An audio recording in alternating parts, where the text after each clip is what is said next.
ಗಿರಸ್ಮಾವ ಅಂತೂ ಇಂತೂ ಕುಡ್ದದ್ದಾತ.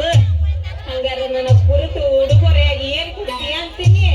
ಮಗಳಲ್ಲಿ ನಮ್ಮ ಸಿದ್ದಜ್ಜಿದ ಹಳೆ ಉಂಗ್ರ ಐತೆ, ಪ್ರೇಮದ ಕಾಣಿಕೆಯಾಗಿ ಕೊಡ್ತೇನೆ. ಎಲ್ಲೈತೆಲ್ಲ ಖಾಲಿ ಖಾಲಿ ಐತೆ. ಲೇ ಸಂಧ್ಯಾ, ಇದು ನಮ್ಮ ಸಿದ್ದಜ್ಜಿದ ಹಳೆ ಉಂಗ್ರ ಕಣ್ಣಲ್ಲಿ ತುಕ್ಕಿಡ್ದೋಗೈತೆ. ಹೌದು ಹುರಿದೇ ಹೋಯ್ತು. ಆ ತೋಪ ಗಿರಸ್ಮಾವ ಒಂದು 500 ರೂಪಾಯಿ ಐತೆ. ತಗ ಆ ನಾಗೇಶ ಆಚಾರ್ಯ ಹತ್ರ ಹೋಗಿ ಇದನ್ನ ಕುಡ್ಸ್ಕೊಂಬ. ಆಟ ಚಂದ ಲೋಗನ್ ಮಾಡ್ಕೊಟ್ಟು ಕಳಿಸ್ತಾನ ಮತ್ತವನು. ಲೇ ನೀನು ಹೋಗದಂದ ತಡ ನಿನ್ನ ಸಾಮಾನು ತೋರಿಸಿದ ಕೂಡಲೇ 5 ನಿಮಿಷದಾಗ ಕುಟ್ಟಿ ಕಳಿಸ್ಬಿಟ್ಟ ನೋಡಲೆ. ಯವ್ವ ಯವ್ವ 5 ನಿಮಿಷಕ್ಕೊಂದು ಕೊಟ್ಟು ಕಳಿಸು ಮರಯ್ಯ ಅದಾನನ್ನ ಅವನ. ಎತ್ತಲೈ ಮೈಕ್ ಎತ್ತಲೈ. ಲೇ ಅವನಿಗೆ ತಿಳಿದ್ರೆ 5 ನಿಮಿಷ ಕೊಟ್ಟು ಕಳಿಸ್ತಾನೆ. ಜನ ಯಾರು ಇರ್ಲಿಲ್ಲ ಅಂದ್ರೆ ಸಾಯಂಕಾಲ ಬರವ ಯಾರು ಇರಲ್ಲ, ನಿಧಾನ ಕೊಟ್ಟು ಕಳಿಸ್ತೇನೆ ಅಂತ ಹೇಳ್ತಾನ. ನಾನು ಹೋಗಿ ಸ್ನಾನ ಮಾಡಿ ಬರ್ತೇನೆ, ನೀನು ಹೋಗ್ಬಾ. ನಿಂದ್ರ ಹೋಗಿ ರಸ್ಮವ ಎದಕ್ಕೆ ಬೇಕಪ್ಪ ನಾವು ಹೋಗೋದು, ಅವನು ಬೇರೆ ಏನಾರ ಕೊಟ್ಟೋದು, ನನಗೆ ಹಾಕೋಬೇಕು. ನಾನು ನಿನ್ನ ಕೂಡ ಬಂದು ಬಿಡ್ತೇನೆ. ನಡಿ ಹೋಗೋಣ, ಹೋಗ ನಡಿ. ನಡಿ ನಡಿ.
ನಡೆಸುವನು ಈ ಸಂರಾಜ.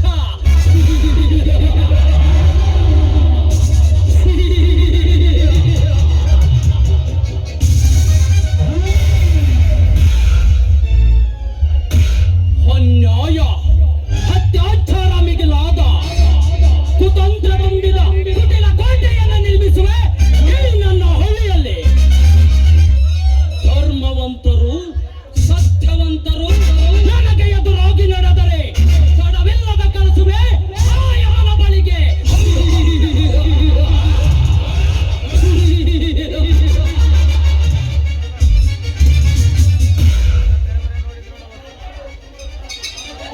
ನಾನು ಹಾಕುವ ಕರ್ಮದ ತಾಳಕ್ಕೆ ತಕ್ಕ ಹಾಗೆ ಕುಣಿದರೆ ಕುಣಿಯುವ ಕರುಣಿಸುವೆ ಕುಬೇರನಂತೆ.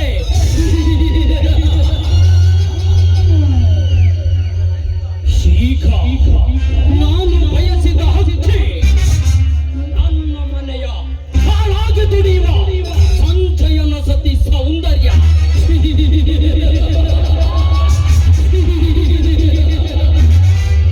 ಹೆಸರಿಗೆ ತಕ್ಕ ರೂಪವನ್ನು ಒತ್ತಿ ನಿಂತಿದ್ದಾಳೆ ಬಡ ಬಾಲೆ.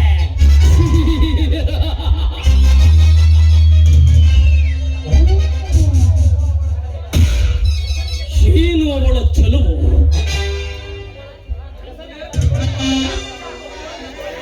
ಚಂಗುಲೋಬಿಯಂತೆ ಒಳೆಯುವ ನನ್ನ ಪ್ರೇಮದ ಸರೋವರವನ್ನೇ ಮತ್ತೆ ಮುಕ್ಕಿ ಹರಿಯುತ್ತಿದ್ದಾಳೆ ಆ ಮೇನಕೆ. ಮೇನಕಿಯ ನೆಪದಲ್ಲಿ ಇಂದಲ್ಲ ನಾಳೆ ಅವಳ ಜೊತೆ ಚಕ್ಕಂದ ಹಾಡಲೇಬೇಕು.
ನಮಸ್ಕಾರ ಶ್ರೀಮಂತರೇ. ಏಕೋ ಸಂಜಯ್, ಇಲ್ಲಿ ತನಕ ಹುಡುಕುತ್ತಾ ಬಂದೆ. ಶ್ರೀಮಂತರೇ, ಸ್ವಲ್ಪ ಹಣ ಬೇಕಾಗಿತ್ತು ಶ್ರೀಮಂತರೇ.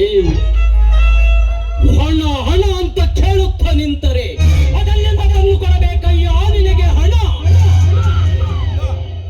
ನಿನ್ನ ಸಾಲ ಈಗಾಗಲೇ ಲೆಕ್ಕ ಪುಸ್ತಕದಲ್ಲಿ ಬಹಳಷ್ಟು ಬೆಳೆದಿದೆ. ಮತ್ತೆ ಕೇಳಿದರೆ ಅದನ್ನೆಲ್ಲ ತಂದು ಕೊಡಬೇಕೋ ನಿನಗೆ ಹಣ. ಹಾಗನ್ನಬೇಡ ಶ್ರೀಮಂತರೇ. ಈಗ ನಮ್ಮ ತಮ್ಮನಿಗೆ 2,000 ಹಣ ಕೊಡದಿದ್ದರೆ ನಾನು ಇಲ್ಲಿ ತನಕ ಕಷ್ಟಪಟ್ಟು ಓದಿದ್ದಕ್ಕೂ ಪ್ರಯೋಜನವಿಲ್ಲ ಸೌಕರ್ಯರೇ. ಅದಕ್ಕಾಗಿ ಇದೊಂದು ಸಲ ಕಟ್ಟು ಪುಣ್ಯ ಕಟ್ಟಿಕೊಳ್ಳಿ ಶ್ರೀಮಂತರೇ.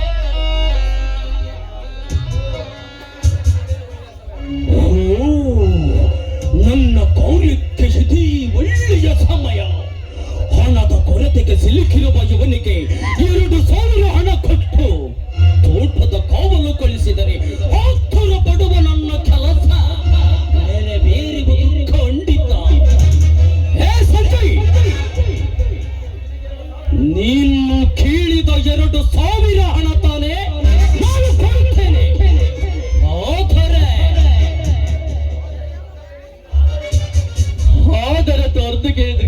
ಶ್ರೀಮಂತ್ರಿ,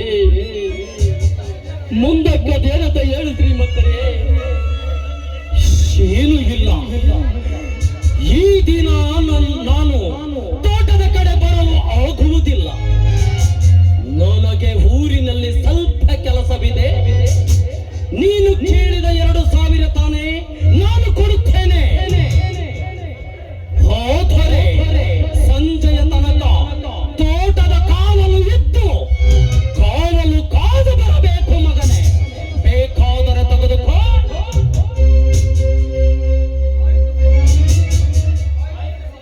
ಆಯ್ತು ಶ್ರೀಮಂತರೇ. ತಂದೆ ತಾಯಿ ಕಾಲದ ಈ ತಬ್ಬಲಿಗೆ ಕೇಳದಂಗೆ ಅಣೆಕಟ್ಟು ಸಹಾಯ ಮಾಡಿದಿರಿ. ಅಂತದ್ರದಲ್ಲಿ ನಿನ್ನ ಮಾತು ಮೀರಿದರೆ ಆ ದೇವರು ಕೂಡ ಮೆಚ್ಚೋದಿಲ್ಲ ಶ್ರೀಮಂತರೇ.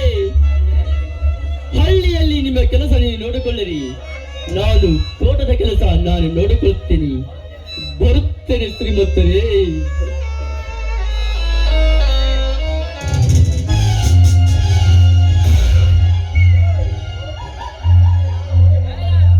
ಹೋಗು ಸಂಜಯ್, ಹೋಗು. ನೀನು ನನ್ನಲ್ಲಿ ಹಣದ ಭಿಕ್ಷೆ ಕೇಳಿ ಪಡೆದೆ.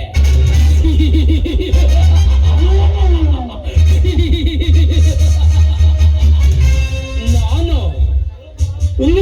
ರೂಪ ಲಾವಣ್ಯವತ್ತಿರುವ ನಿನ್ನ ಸತಿ ಸೌಂದರ್ಯಳ ಹತ್ತಿರ ಹೋಗಿ ಪ್ರೇಮದ ಭಿಕ್ಷೆ ಬೇಡುವೆ.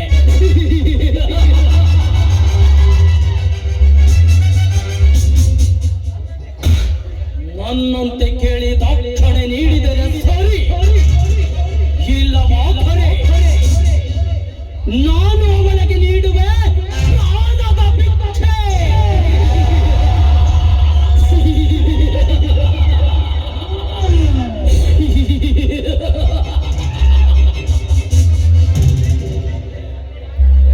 ಸಂಜಯ್, ಈಗಲೇ ಹೋಗುವೆ ನಿನ್ನ ಮನ ಬಳಿಗೆ.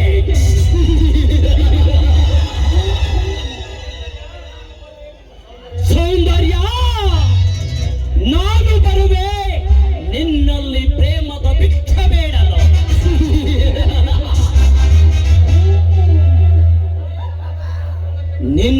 ನನ್ನಂತೆ ನನ್ನ ತಾಳಕ್ಕೆ ತಕ್ಕ ಹಾಗೆ ಕುಣಿದರೆ ಕುಣಿಯುವ ನಿನ್ನ ಕಾಲಿಗೆ ಬಂಗಾರದ ಗಿಚ್ಚೆಯನ್ನು ಕಟ್ಟಿ ಪ್ರೇಮದ ಕಾಣಿಕೆಯಾಗಿ ನೀಡುವೆ.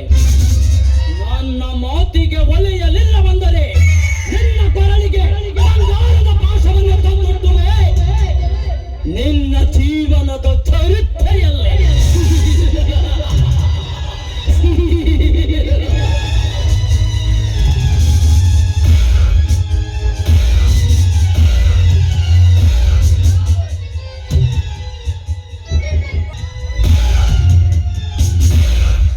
ಸಂಜಯ್, ಸಂಜಯ್,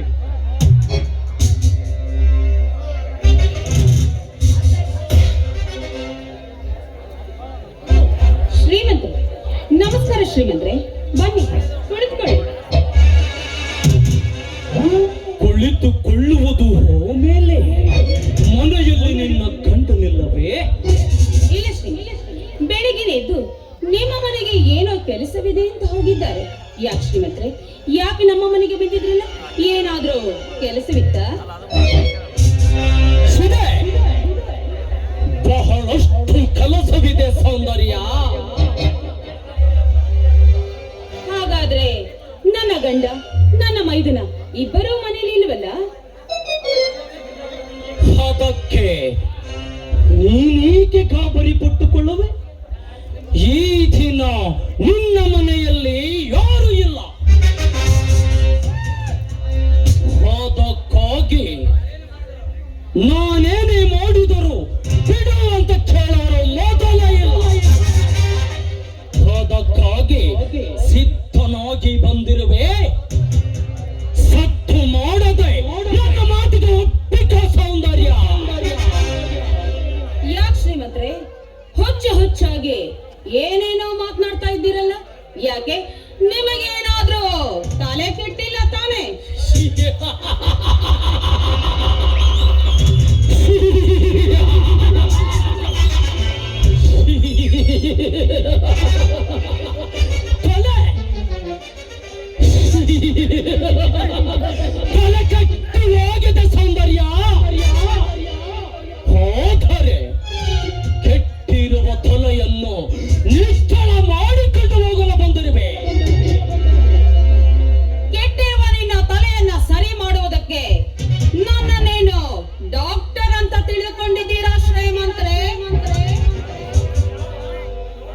ನೋಡು ಸೌಂದರ್ಯ,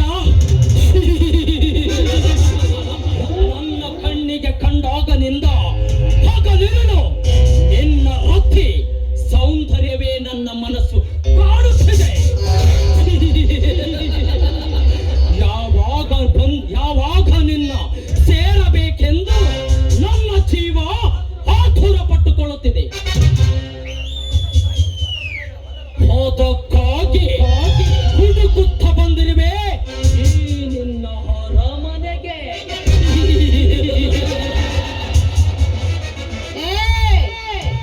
ಮುಚ್ಚ ಬಾಯ್ನ ನೀಚ, ನೀನು ಯಾವ ಕಾಲದಲ್ಲಿ ನಿಂತಿದೆಯೋ ಅನ್ನೋ ಅರಿವು ನಿನಗೇನಾದ್ರೂ ಇದೆಯೇನೋ ಮೂರ್ಖ?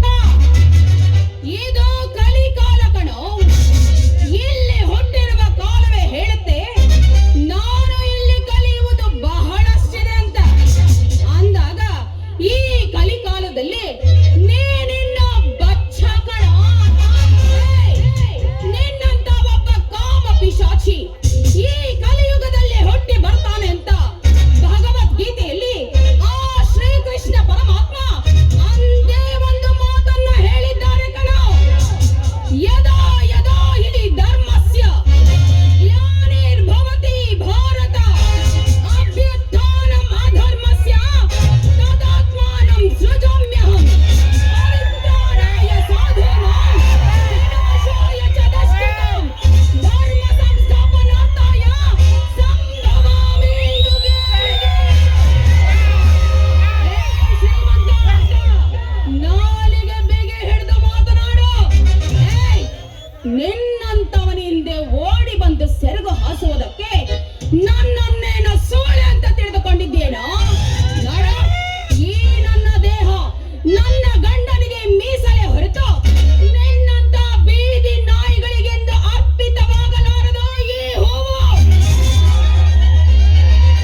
ನಿನಗೆ ಪೌರುಷವಿದ್ದರೆ ನೀನು ಪರಮ ಪುರುಷೋತ್ತಮನೇ ನೀನಾದರೆ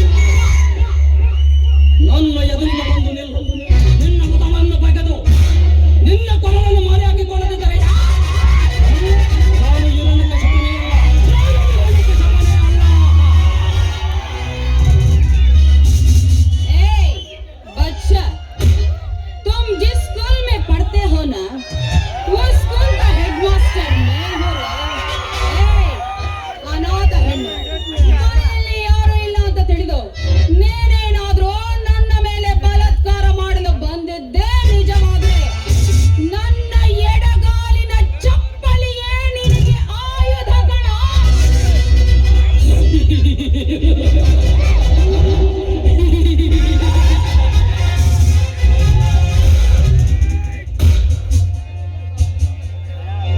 ನಿನ್ನಂಥ ಕೊರತಿಯರಿಗೆ ಚಪ್ಪಲಿಗೆ ಹೆದರುವ ಬೆಕ್ಕನು ನಾನಲ್ಲ ಸರಿ. ಹಾಗಾದ್ರೆ ನಿನಗೆ ಚಪ್ಪಲಿ ಏಟು ತಪ್ಪಿದ್ದಲ್ಲ ಕಣೋ. ನಿನ್ನಂಥವಳ ಮೋತಿಗೆ ಅಂಜುವ ಕಂಡಿನ ನಾನಲ್ಲ.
ಮೇಲೆ ಇಲ್ಲಿ ನನ್ನದೇನು ಕೆಲಸ?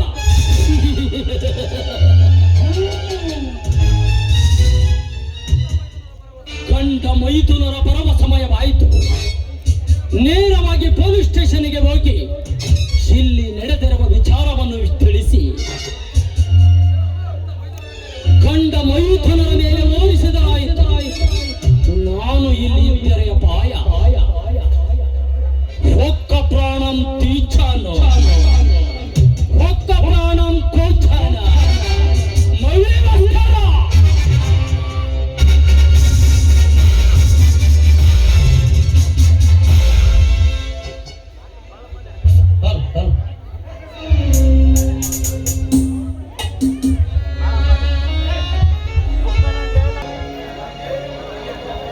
ಹತ್ತಿಗೆ ಹತ್ತಿಗೆ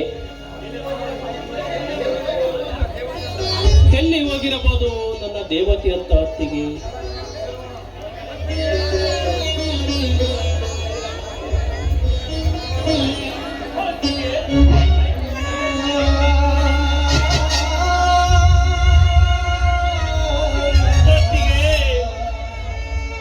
ಹತ್ತಿಗಮ್ಮ, ನೀನೇಕೆ ಈ ರೀತಿ ಮಾಡಿಕೊಂಡಿರುವೆಯಪ್ಪ? ಮಾತನಾಡಮ್ಮ, ಮಾತನಾಡು. ಹತ್ತಿಗೆ, ನಾನು ನಿಮ್ಮಂತವರ ಜೊತೆ ಬಾಳಲಾರನೆಂದು ಹೇಳಿದರೆ ನಾವು ಎಲ್ಲಿಯಾದರೂ ಹೋಗಿ ನಿನ್ನ ಕಣ್ಣಿಗೆ ಕಾಣಲು ದೂರ ಹೊರಟು ಹೋಗುತ್ತಿದ್ದೆ. ನನ್ನಮ್ಮ, ನೀನೇಕೆ ಈ ರೀತಿ ಮಾಡಿಕೊಂಡಿರುವೆಯಪ್ಪ? ತಂದೆ ತಾಯಿ ಕಾಣದ ಈ ಅನಾಥನಿಗೆ ತಂದೆಯಾಗಿ ತಾಯಿಯಾಗಿ ಈ ಮನೆ ಬೆಳಗುವ ನನ್ನ ದೀಪವಾಗಿ ನೀನೇಕೆ ಈ ರೀತಿ ಮಾಡಿಕೊಂಡಿರುವೆಯಪ್ಪ? ಹೇಳಪ್ಪ, ಹೇಳು.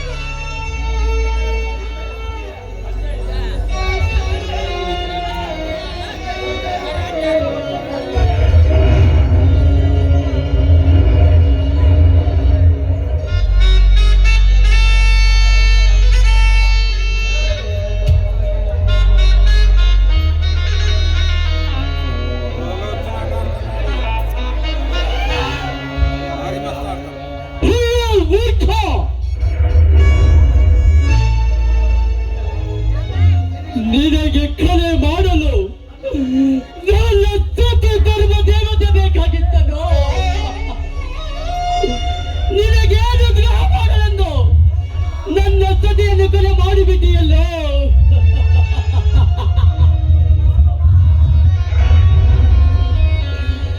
ನಿನಗೆ ಕೊಲೆ ಮಾಡಲು ಬೇರೆ ಯಾರು ಸಿಗಲಿಲ್ಲವೇನೋ?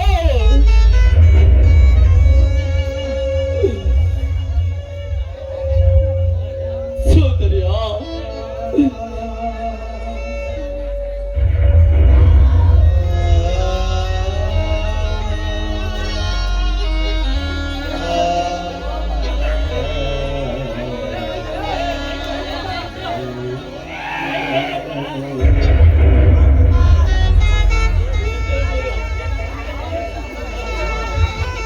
ಸೋದರಿಯ, ನಾನು ನಿನ್ನ ಪತಿ ಸಂಜೆ ಬಂದಿರುವನು. ಒಂದೇ ಒಂದು ಸಲ ಮಾತನಾಡು ಸೋದರಿಯ. ಸೋದರಿಯ, ಅಯ್ಯೋ ವಿಧಿಯೇ,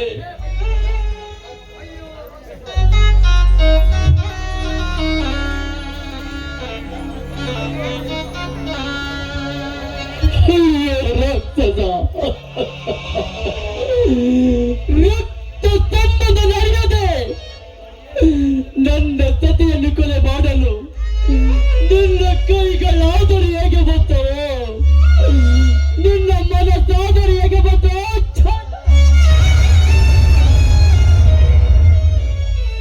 ಅಣ್ಣ, ನೀನು ಅಪರ್ಥ ಮಾಡಿಕೊಂಡಿರುವೆ ಅಣ್ಣ. ನನ್ನ ಮೇಲೆ ಅಪವಾದ ಹಾಕದಿರಣ್ಣ. ಸತ್ಯಹರಿಶ್ಚಂದ್ರನಂತೆ ಖಂಡ ನಡೆಸುವ ದಾರಿಯಲ್ಲಿ ಎತ್ತ ತಾಯಿಗಿಂತ ಹೆಚ್ಚಾಗಿ ಸಾಕಿ ಬೆಳೆಸಿದ ಈ ನನ್ನ ಅತ್ತಿಗೆಯನ್ನು ನಾನು ಕೊಲೆ ಮಾಡುವುದುಂಟಣ್ಣ.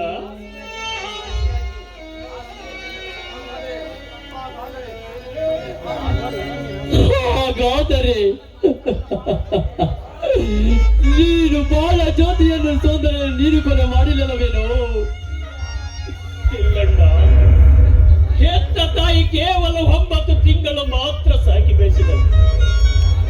ಅಂದಿನಿಂದ ಇಂದಿನವರೆಗೂ ಹಕ್ಕರೆ ತುತ್ತುಡಿಸಿ ಸಾಕಿ ಬೆಳೆಸಿದ ಆ ನನ್ನ ಅತ್ತಿಗೆಯನ್ನು ಅದು ನಾನು ಹೇಗೆ ಕೊಲೆ ಮಾಡಲಿ ಹೇಳಣ್ಣ ಹೇಳು. ಹಾಗಾದರೆ ನೀನಿಲ್ಲಿಗೆ ಬಂದಾಗ ಯಾರನ್ನಾದರೂ ನೋಡಿದೆಯೇನೋ?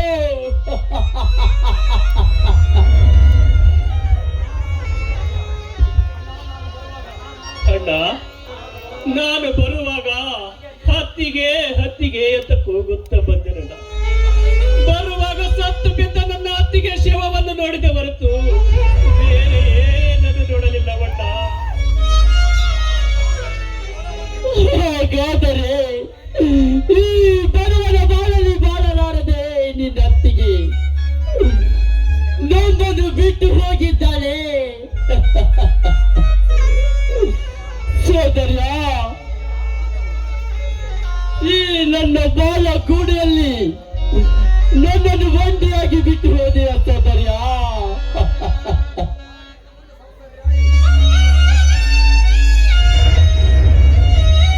ನಾನು ಇನ್ನು ಮುಂದೆ ಸೌಂದರ್ಯ ಅದು ಯಾರನ್ನು ಕೂಗಲಿ ಸೋದರ್ಯ.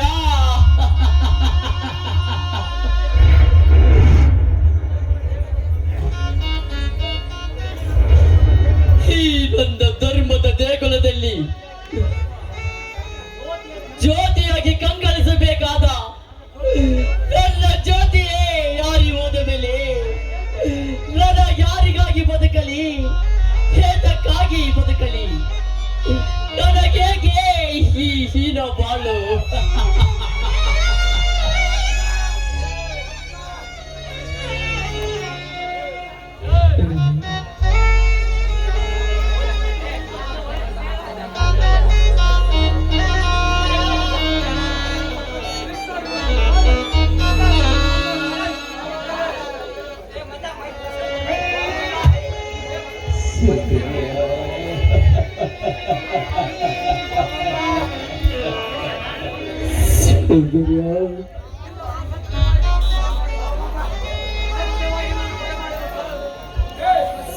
ಸತ್ಯವಾಗಿ ನಾವು ಈ ಕೊಲೆಯನ್ನು ಮಾಡಿಲ್ಲ ಸರ್, ನೋಡಿಲ್ಲ. ಯಾರಾದರೂ ಸ್ವಂತ ಹೆಂಡತಿ ಕೊಲೆ ಮಾಡಲು ಸಾಧ್ಯವೇ ಸರ್? ಸಾಧ್ಯವೇ?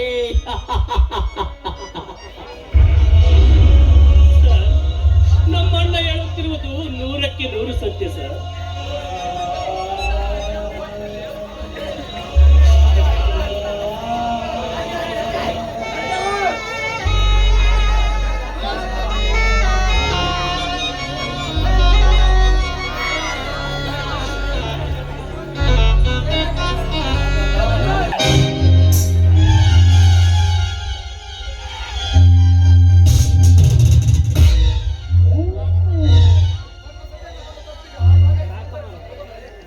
ಹಾಗಾದರೆ ಸೌಂದರ್ಯ ಸತ್ತು ಹೋದಳೆ?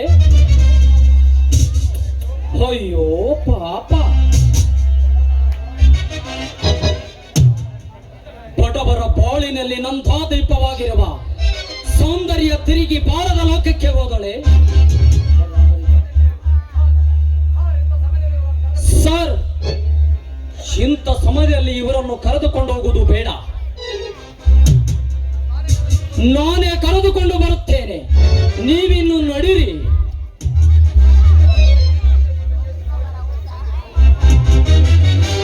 ಸೌಂದರ್ಯ, ಸೌಕರ್ಯ ಸಮಯಕ್ಕೆ ಸರಿಯಾಗಿ ಬಂದು ಈ ಪಾಪಿಗಳಿಂದ ದೂರ ಮಾಡಿದಿರಿ. ನೋಡು ಸೌಂದರ್ಯ, ನೋಡು ಸೌಕರ್ಯವೇ, ನನ್ನ ಸತಿ ಸೌಂದರ್ಯ ಅದು ಹೇಗೆ ಸತ್ತು ಬಿದ್ದಿದ್ದರೆ ನೋಡು ಶ್ರೀಮಂತರೇ.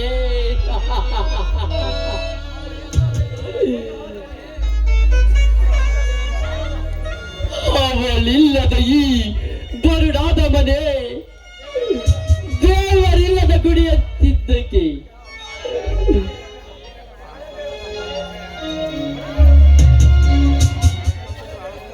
ಹೊಳಬೇಡ ಸಂಜಯ್, ಹೊಳಬೇಡ. ನೀನದೆಷ್ಟು ಹೊತ್ತರು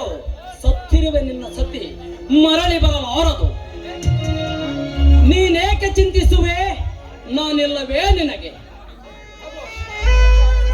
ತೆಗೆದುಕೋ, ಈ ಹಣದಿಂದ ನಿನ್ನ ಸತಿ ಸಂಸ್ಕಾರ ಮಾಡಿ ಮುಗಿಸು.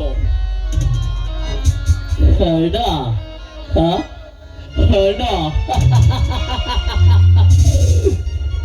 ಇಂಥ ಹಣ ಕೋಟಿ ಕೋಟಿ ಕಳಿಸಬಹುದು. ಕೋಟಿ ಕೋಟಿ ಹಾಳ ಮಾಡಬಹುದು. ನನ್ನ ಸತ್ತಿರುವ ಸೌಂದರ್ಯ ಮರಳಿ ಬರುವುದುಂಟೆ.